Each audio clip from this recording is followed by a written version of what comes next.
You are listening to the Horse Radio Network, part of the Equine Network family.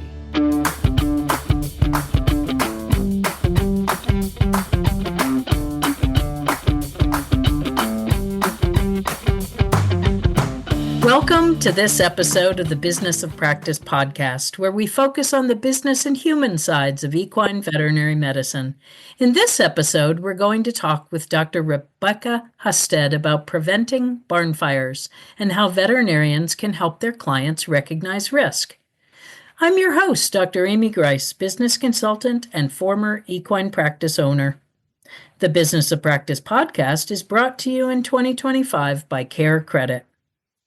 Dr. Gimenez Husted published the first textbook on technical large animal emergency rescue with Tomas and Kimberly May through Wiley Blackwell in 2008. She is a decorated combat veteran, retired signal officer, U.S. Army, holds a bachelor's in biology from Wofford College and a PhD in animal physiology from Clemson University. She provides training in technical large animal emergency rescue. She teaches these techniques across the U.S. and internationally. She has published numerous critiques, techniques, and journal articles on a variety of technical subjects in large animal disaster and emergency rescue, horse barn fires, and heavy rescue of large animals. She contributes to equine welfare committees and other organizations defining technical competencies for large animal rescue around the world. Welcome, Dr. Husted. I'm really excited to have you here with us today. Thank you so much for having me, Amy. You know, you are so passionate about barn fire prevention, and I watched one of your amazing webinars on a video, and it taught me so much about the subject. And I just thought, wow, there's so much to learn. How can equine veterinarians help their clients prevent barn fires? I think most of what we try to get people to understand is when you, as a veterinarian, walk into a barn or a facility where you have animals, to look at things a little bit different. Think about it not as a veterinarian or as a horse person, but think about it how a firefighter might think about it. How am I going to get out of this facility? How would the animals get out of this facility?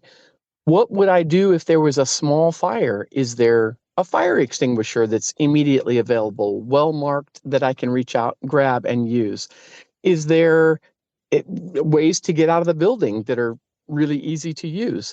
When you start thinking about it from that perspective, it's no different than what we did when we were kids in school. We practiced how to get out of the building. We never do that in a barn, but every single time you walk into someone else's barn, you are really at risk of possibly being exposed to something like that. So if you think about it different and look around with those new eyes, you might start to realize, I could probably help my client by just saying, hey, where's the fire extinguisher? Right. Absolutely. Fires get out of control very, very fast. That's one of the things, watching those videos and hearing those facts. It is so amazing. Can you share with us how a fire behaves and how much time you actually have to react? So NFPA, which is the National Fire Protection Association, has done a lot of research into agricultural fires, and that might be horse barn fires, hay barn fires, tractor sheds, but they all have the same build. Most of them are lots of wood. There's hay and shavings and straw and combustibles in all those kinds of facilities. And most people also have tractors or equipment or something with gasoline or diesel in it. So essentially, they all burn very similarly. And the thing is, they're not limited for air. So they're big open spaces. They've got plenty of oxygen. And what we're trying to do is trying to prevent that initial spark, because NFPA stats show you have somewhere between 3 to 5 minutes in that facility once a fire starts, and there's nothing survivable in there anymore. People always worry about the flames. It's not the flames, it's the smoke. And you guys know what smoke does to lungs. And thus, so many sad stories of veterinarians that get called to these kinds of things. They get there and they got 2 or 3 of the animals out. The others we never heard from again, and obviously expired in the facility. But then understanding that you don't have to see something on the outside, it's what's on the inside. How are we going to deal with that injury to the lung on the inside just from all that toxic smoke and heat? The Business of Practice podcast is brought to you by CareCredit. CareCredit keeps equine veterinarians at the heart of care by providing horse owners with simple, budget-friendly financing options. By helping to bridge the gap between cost and care, CareCredit supports healthy financial relationships between veterinarians and their clients. Clients have a flexible way to pay over time for all types of care, and practices get paid in 2 business days. It's a payment experience everyone can feel good about. When I was a very new veterinarian at my very first, month on the job, one morning, I was called to a barn fire, and I was, as you might imagine, kind of panicking because I had never dealt with fire and horses before. But sadly, when I got there, all of the horses had died from smoke inhalation. The owner said she had, seen the smoke, run down to the barn, opened one of the Dutch doors to the outside of the barn, and everything was shut up tight. And as she did so, it burst into flame, but all of the horses were down and dead. They were, they were dead. she, And then she, it burned to the ground once it had that ventilation when she opened the door. But yeah, so incredibly sad.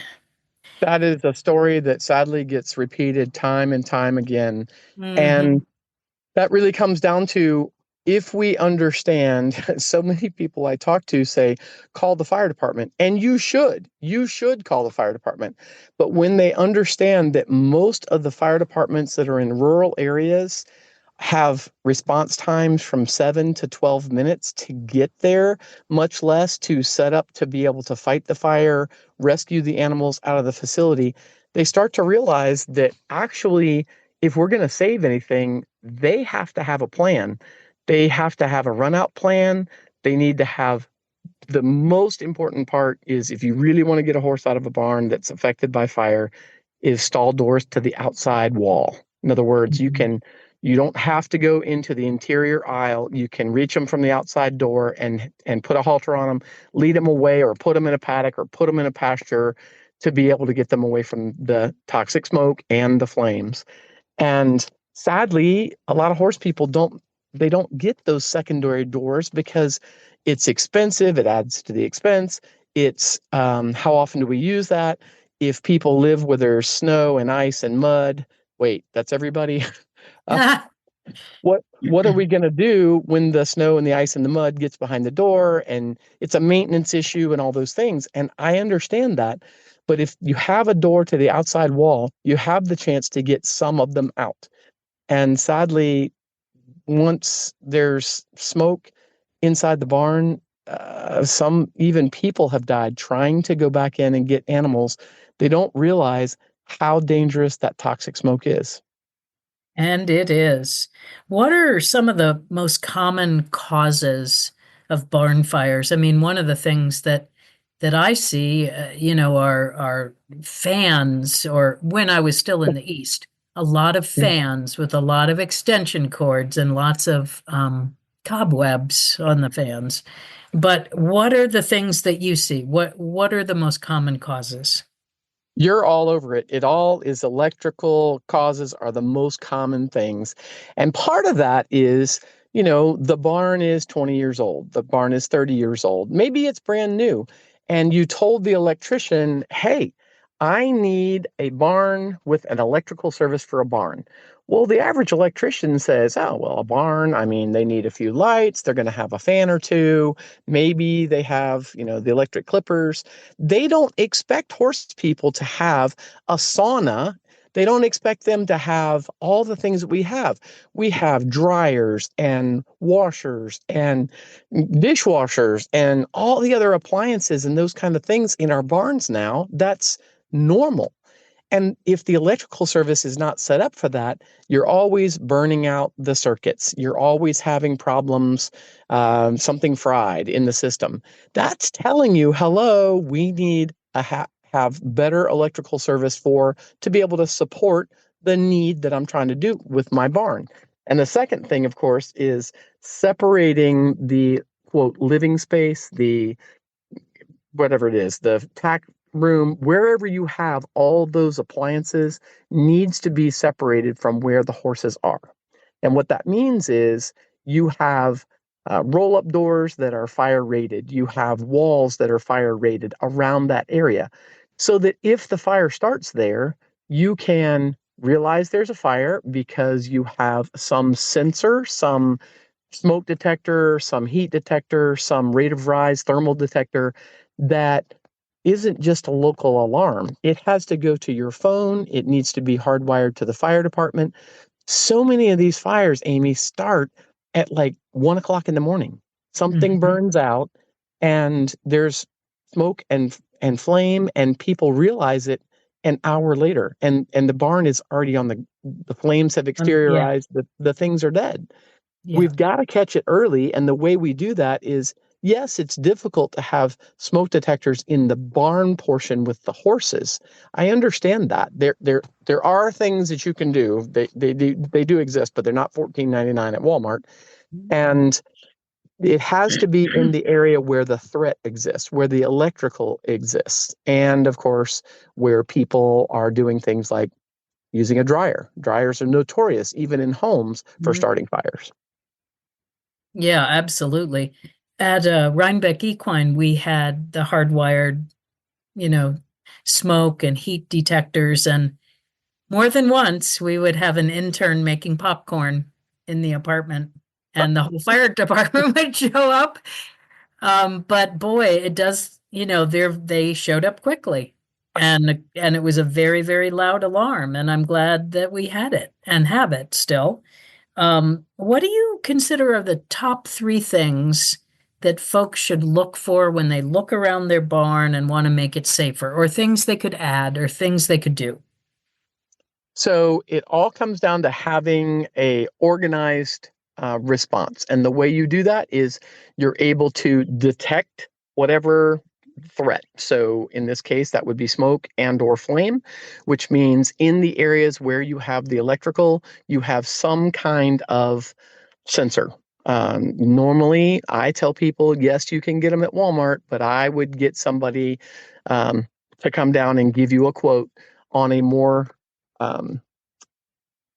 commercial level, even for people that have a private facility. Commercial sensors are just better quality, and Do you like hardwired? Yes, I do like Yeah. hardwired because it doesn't matter if you're in Aruba. It's still going to go to the fire department. The fire department is going to respond, and that's the disconnect that a lot of people don't know. Then something to do for suppression. So that would be a fire extinguisher and or some hoses that are permanently, it takes you so long. You don't think it takes you long, but to hook up a hose and do all those things. Now, I know in the winter that's a problem, but, under normal considerations, how can we do that to be able to have hoses that are available to be able to use? Because if we can put that fire out in those first 30 seconds, we have a chance to also get animals out of the facility, people out of the facility. It's those first 30 seconds that are really crucial. And then, of course, Are sprinkler systems a reasonable thing if you had won the lottery? if you won the lottery, so the challenge with sprinkler systems is they have to be that there are air supported systems where, let's say Rhinebeck, New York, and it's 10 degrees below 0 Fahrenheit. You have to deal with the water in the system. So it has an air assisted system, but of course that costs money because you've got to have an air pump. You might have leaks once in a while. You have to do the maintenance once a month. So that does, the system is expensive, etc. However, there's many people who have barns that are already, quote, enclosed, sections of the barn that are enclosed. That tends to be the, quote, living area where the apartments are, where the tack room, where the get together and socialize facilities are. Those are areas that if you keep those above freezing, it doesn't have to be warm, it just needs to be above freezing. Those are areas that you can use a sprinkler system. And that's usually where the threat is. The fires usually do not start where the horses are. They often start in the living areas or the areas where we have electrical. Now, if you're talking about cheap box fans, that's the game is off. There is a lot of Lasco fans many years ago sent out a thing to thehorse.com and said, please don't buy our fans because we know that they start fires. And Thank God they did that. I know, it's crazy. So then, and they're right, because they're cheap fans and they're open housing. And so all the little dust and the fines and the cobwebs and those kind of things get in those cheap fans, and that's how they start fires. But there are fans that you can purchase. They're called 507 compliant with the UL, and they have a closed housing. And it doesn't have anything to do with the size of the fan. It has to do with, does it have a closed housing on the back side of the fan so that it can't suck that stuff in. They tend to be better engineering. They also tend to be more expensive.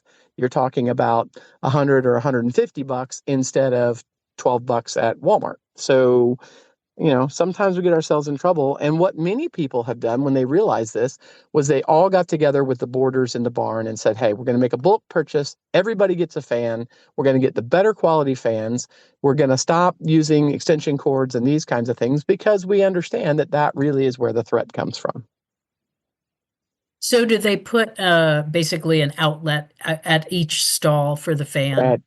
Yes, ma'am. And that again is, it's cheap insurance. People, I tell people, they say, well, that's really expensive. And I go, well, call somebody, an electrician, and get a quote. How much does it cost? Okay, it's going to cost you $2,000 to rewire those sections of your barn.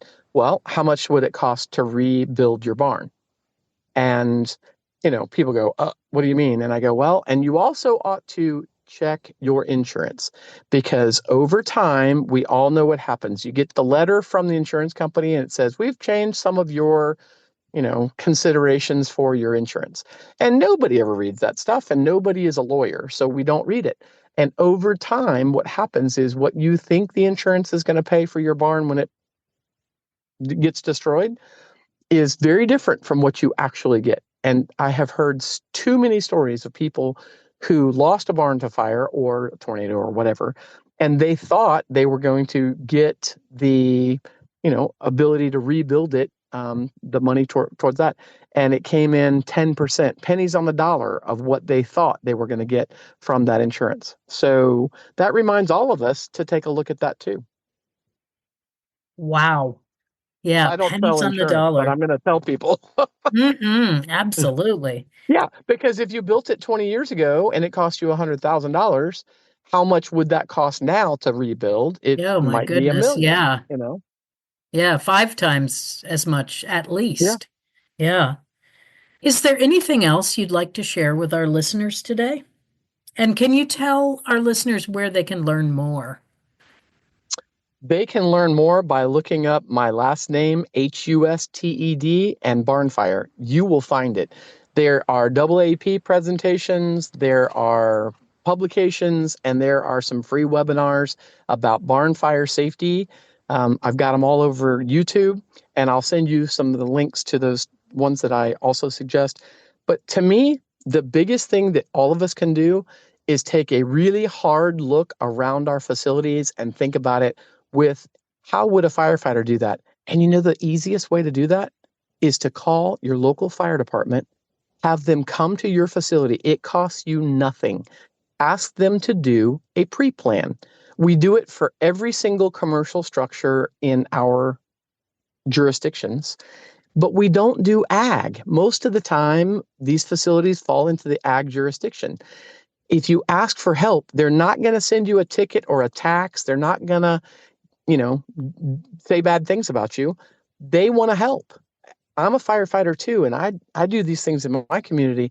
Let me tell you, I would much rather come ahead and say, hey, get some fire extinguishers, try these things, look up these things, call this guy, then hold your hand while we're watching it burn to the ground. We do not want to have to worry about that. We want to be able to be proactive and admit it could happen and get the information from our local. Guess what? While they're there, they're also going to look around and they're going to figure out how they get their fire truck in the gate. They're going to, maybe you've got a fancy gate. They're going to realize, hey, you need to upgrade your reflective sign at the road so we can find you easier in the dark, even for a medical emergency if you had a problem. Those kinds of things, and building that relationship with your local fire department. We don't bite. Just reach out to your local fire department and get that information. Say, hey, I need some help. I need a pre-plan, and use their expertise.